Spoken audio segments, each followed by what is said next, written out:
Good afternoon, everyone. This is Moss from Investor Partner Group. How are you today? Hello, Facebook family and friends.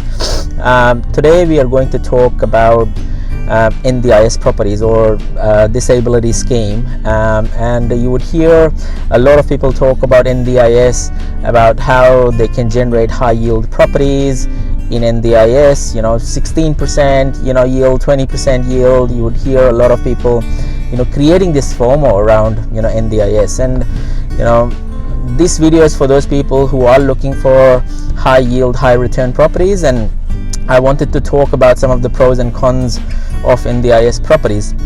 Now, having said that, NDIS is something that is not come in the last 2 to 3 years. It's been there for almost like over 10 years now. I remember I acquired my first NDIS property where they were giving $10,000 in tax rebates, okay, and I quickly got rid of it because I realized what the pros and cons are, and of course the cons much more outlay or overweight the pros of the property. Now, when it comes to NDIS properties, I have a really good friend, and he asked me this question, and all we did was a cost benefit analysis around, well, how do we measure this? So yes, there is a lot of benefit when it comes to high yield, and there is some decent sort of yield coming out of NDIS properties, but let's do a quick comparison. Okay, so high yield, so on average you are looking at NDIS properties somewhere between 8 to 9% yield. Yes, you can find them all across the board. What else is good about NDIS properties? Well, that's pretty much it. Yeah, that's where the buck stops, because there's a long list of risks that you need to understand when it comes to NDIS properties. So one, we'll go through this list very quickly. So one, they are non-investment grade properties. I wouldn't classify them as investment grade properties in the first place.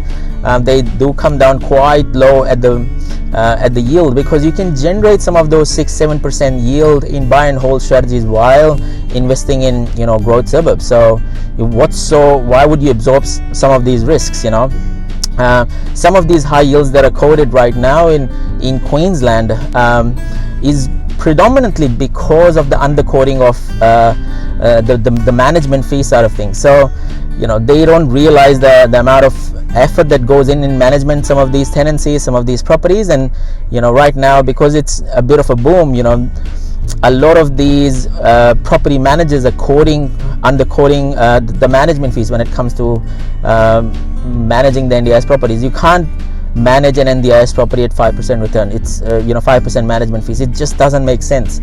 The other thing is, you'll hear them talking about full tenancy and 3 tenancies or 4 tenancies. It's highly unlikely that you would get a full tenancy in a house. Okay, and there are certain reasons as to why you would never get a full tenancy. So you would never get a full tenancy because there are issues with the tenants. Okay, so tenants prefer open space, so they don't like to live in a crowded space. There is issues with tenants getting along with each other. From an investment perspective, people are thinking more money driven perspective, so they usually think that, oh, we need high service tenancies. Well, none of the people like to live in high service tenants. So that's another way to measure the risk. How many of the high service tenants can you put there? Usually one or none. So you can expect that you would never get a full tenancy. You can expect sometimes it's only one, which basically means that it blocks you from resale. So you would hear people saying, oh, you can convert an NDIS house into a residential house and sell it. Well, if there is one person, even one tenant living there, you can't just kick them out and sell the house. Highly unlikely. You will need to find a place for them somewhere else. So there is a lot of transactional cost involved. There is a lot of moving cost involved for a lot of these people. Now, the biggest risk when it comes to is you can't expect any growth, because this is a strategy of grabbing yield. So there is usually not a lot of growth that comes out of NDIS properties. There is usually these are hard to resell, these properties. Banks have a lot of issues with NDIS properties. And why do banks have issues? Well, banks think of this as a non-commercial properties predominantly because, say for example, if you have issues repaying the bank cannot repossess the house and sell it, because there are tenants living in there. It's a brand problem for them. It's a reputational problem for them.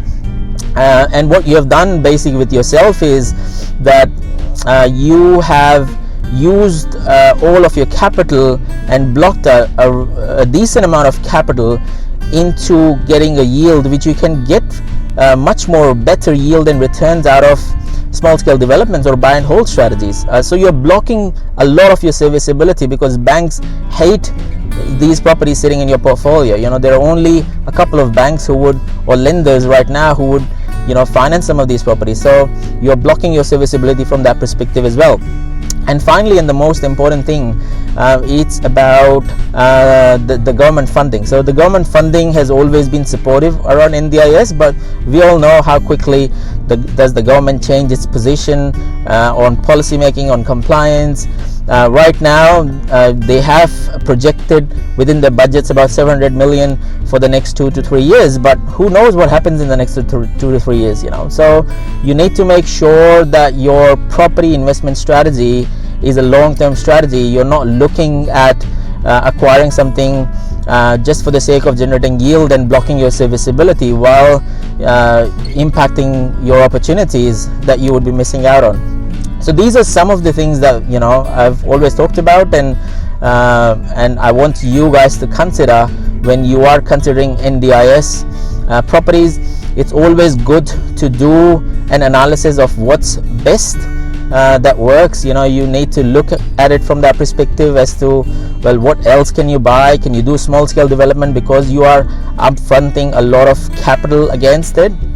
So think from that perspective. If you have any questions, comments, please drop it in the likes below and in the comments below. Ask any questions and I'll try and come back and respond to them in due course. Take care, have a great day, and see you later.